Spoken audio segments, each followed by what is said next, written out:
Imagine holding your very last coin, your entire safety net spinning in the air. Common sense dictates that you hold onto it tightly, but what if giving that final piece of wealth away to a beggar on the street was the exact action required to make you a millionaire?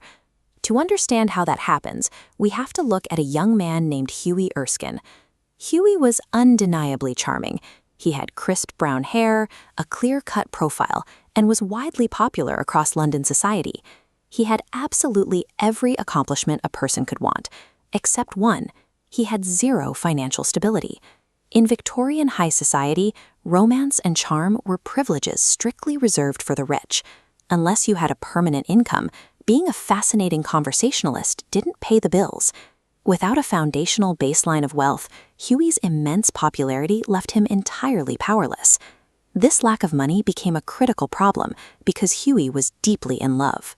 The object of his affection was Laura Merton, and she adored him in return. They were considered the most striking couple in London. However, Laura's father, a retired colonel, set a firm ultimatum.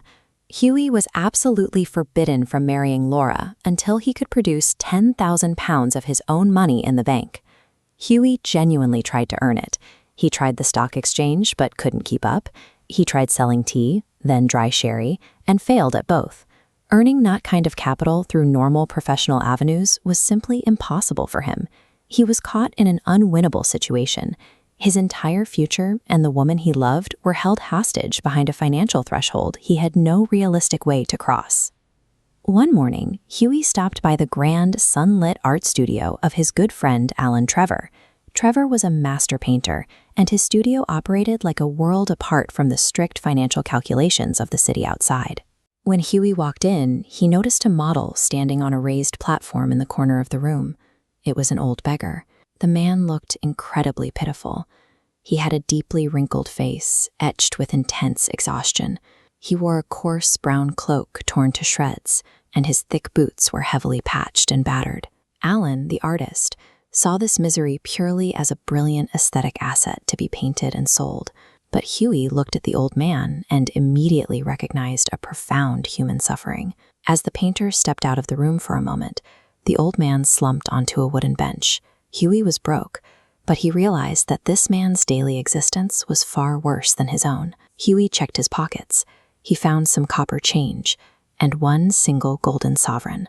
It represented his entire immediate survival fund.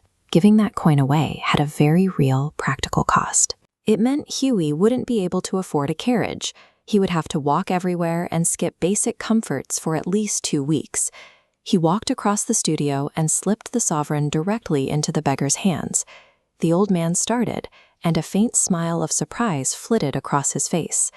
Huey actively chose to ignore his own logical self-preservation, prioritizing the immediate relief of a complete stranger. In the end, it was a perfectly irrational sacrifice.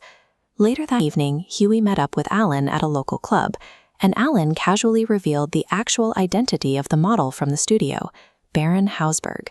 This animated stele illustrates the reality of what just happened. On one side is Huey's single coin.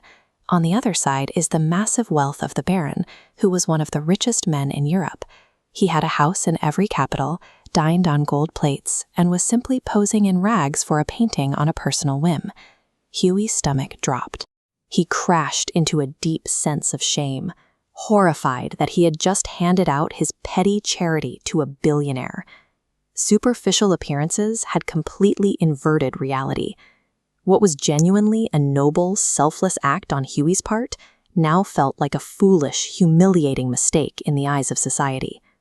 The next morning, as Huey was eating breakfast, a messenger representing Baron Hausberg arrived at his door, carrying a sealed envelope. Huey braced himself.